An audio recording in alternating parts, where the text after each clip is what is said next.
Bonjour à tous. Donc vidéo numéro 3 du cours de l'immunité chapitre 2. Vous venez de voir dans la vidéo numéro 2 la formation du complexe humain. Et donc que va devenir ce complexe humain? Tout simplement, il va être phagocyté par un phagocyte, donc il peut être un macrophage ou un granulocyte. En l'occurrence, comment ce complexe humain peut-il être phagocyté? Parce que vous avez vu que les anticorps ont une partie constante et cette partie constante va pouvoir se fixer sur des récepteurs membranaires du phagocyte.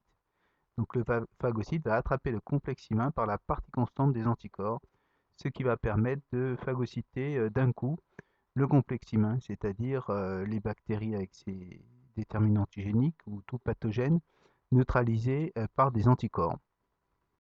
Donc ce qui est bien important de comprendre, c'est que la création du complexe humain, c'est bien un phénomène propre à la réaction immunitaire adaptative, puisque les anticorps sont spécifiques aux pathogènes. Par contre, la phagocytose est clairement un mécanisme de l'immunité innée. Donc il y a bien une coopération entre l'immunité innée, la phagocytose, et la création des complexes humains, à savoir l'immunité adaptative.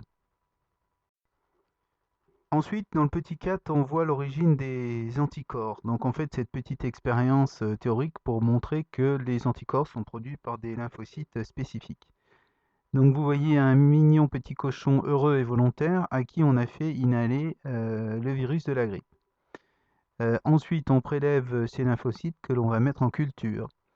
Puis, on va soit attendre qu'ils précipitent ou peut-être centrifuger, mais dans tous les cas, on ne récupère que le surnageant, c'est-à-dire le liquide qui a été produit par les lymphocytes, et enfin le plasma du sang, avec les substances produites par les lymphocytes dans ce surnageant. Ensuite, nous mettons dans le même milieu des virus de la grippe, des globules rouges et des anticorps, les anticorps qui étaient présents dans le surnageant. Alors, la remarque importante qu'il faut avoir lue, c'est que normalement, les virus de la grippe donc agglutinent les globules rouges. Mais ici, comme il y a eu production d'anticorps spécifiquement dirigés contre les virus de la grippe, ces virus vont être agglutinés et ne pourront pas à leur tour neutraliser, agglutiner les globules rouges qui sont donc heureux. Que s'est donc-il passé dans le cochon? Tout simplement, en contact avec le virus de la grippe, certains de ces lymphocytes ont produit des anticorps anti-virus de la grippe. La question de quels lymphocytes s'agit-il?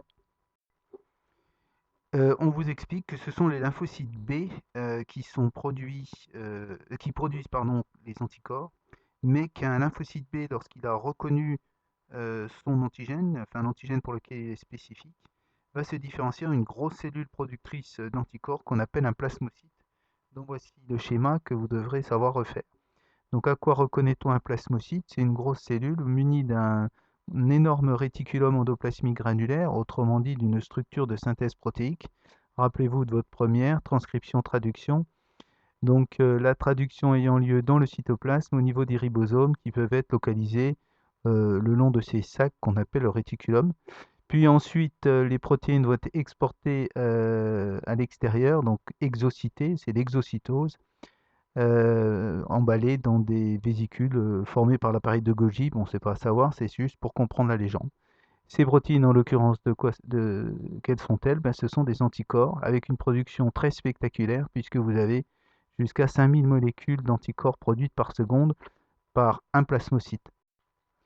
Vous avez ici donc le polycopier qui va montrer comment un lymphocyte B va se différencier en plasmocyte et comment il va être activé. Donc il y a 3 étapes importantes à comprendre: la sélection clonale, l'amplification clonale et la différenciation. Donc vous avez la description à côté. En ce qui concerne la sélection clonale, j'aime m'attarder sur ce schéma. Vous voyez ici qu'il y a des clones différents de la lymphocyte B qui sont différents par leur anticorps membranaire, donc on appelle les BCR pour B-cell receptor, et qui ont des formes différentes, donc spécifiques à un antigène donné.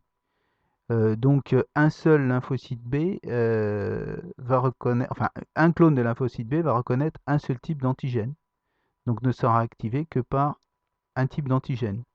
Par contre, ce qui est important à comprendre, c'est qu'à l'inverse, une bactérie qui possédera différents antigènes va pouvoir activer plusieurs clones de lymphocyte B. Donc par exemple, cette bactérie, elle va activer le clone de lymphocyte B de type 1 parce qu'il y a le BCR1 qui est compatible avec cet antigène bleu, mais elle va activer aussi ce clone de lymphocyte B de type 2 parce que le BCR2 est compatible avec ce deuxième antigène de la bactérie.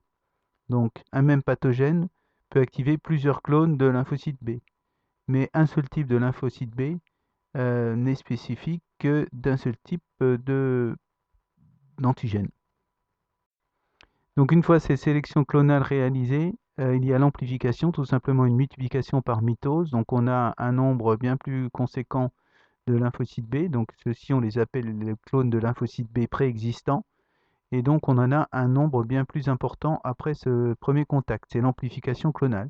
Puis la différenciation, tout simplement différenciation soit en plasmocytes qu'on vient de voir, c'est-à-dire les cellules sécrétrices d'anticorps, mais aussi une partie en lymphocytes B mémoire, donc qui seront beaucoup plus nombreux et qui permettront une réponse beaucoup plus rapide après un premier contact. Et donc dans votre cours, vous en êtes au début de la page 7. On vous dit que l'ensemble des lymphocytes B circulant dans le sang et la lymphe, ou stockés d'ailleurs, ce n'est pas corrigé, euh, ou stockés, excusez-moi, ça me permet de le voir en direct, dans les organes lymphoïdes secondaires. Donc les organes lymphoïdes primaires, vous savez, c'était le lieu de naissance des lymphocytes. La moelle et la moelle et le thymus. Donc pour rappel, naissance des lymphocytes B et T dans la moelle. Par contre, maturation des lymphocytes T dans le thymus et lymphocytes B dans la moelle toujours. Les ganglions, les organes lymphoïdes secondaires, donc ganglions, rate et appendice, donc qui sont entre guillemets le champ de bataille du système immunitaire et où il y a aussi accumulation des lymphocytes sélectionnés. Donc ces lymphocytes B, ils s'accumulent dans les ganglions, enfin dans les organes lymphoïdes, mais ils circulent aussi dans les liquides extracellulaires, et ça c'est important, ils assurent une surveillance permanente des liquides extracellulaires, à savoir qu'ils inspectent ces milieux extracellulaires pour détecter un éventuel antigène. Alors l'immunité permet de donner plein d'exercices de compréhension d'expérience.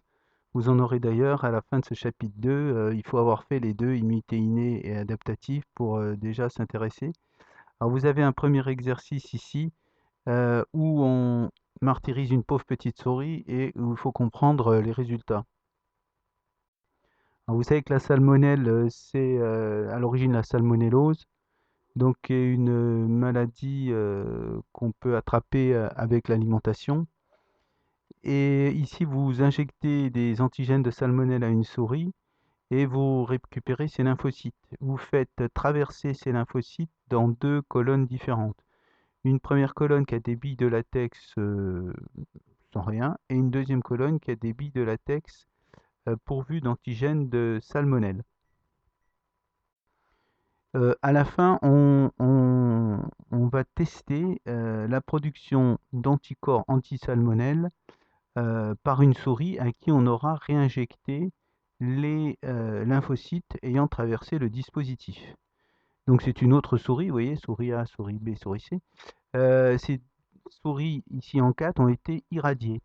Alors c'est très important parce que l'irradiation va détruire tout leur système immunitaire, ce qui veut dire que leur réaction, leur production d'anticorps ou non d'anticorps, sera due aux anticorps qu'on aura injectés. Donc c'est le principe, quand il y a une irradiation, c'est pour détruire le système immunitaire avant l'injection et que le résultat ne soit dû qu'aux lymphocytes injectés. Et que constate-t-on? Dans ce premier dispositif, on a production d'anticorps antisalmonelles, alors que dans ce deuxième dispositif, il n'y a pas de production d'anticorps antisalmonelles. Maintenant, comment l'expliquer? C'est le schéma suivant qui permet de comprendre. Que s'est-il passé dans le tube B, dans le tube 2B? Bah, tout simplement ceci, les billes de latex étaient pourvues d'antigènes anti-salmonelle, pardon, d'antigènes de salmonelle, ce qui fait que les lymphocytes B spécifiques à la salmonelle ont reconnu cette bille et se sont fixés dessus puisque ce sont leurs antigènes. Mais du coup, bah, ils ont été arrêtés dans le système et seuls les lymphocytes B non spécifiques à la salmonelle ont traversé le dispositif. Donc à l'arrivée, vous aviez les lymphocytes B, tous les lymphocytes B, sauf ceux qui sont spécifiques à la salmonelle. De ce fait, bah, la souris 5-4B n'aura pas produit d'anticorps anti-salmonelle, puisque ce dispositif l'a débarrassé de ces lymphocytes B spécifiques à la salmonelle. Donc fin de la vidéo numéro 3. Rendez-vous à la vidéo numéro 4 pour maintenant voir le rôle des lymphocytes T. Merci.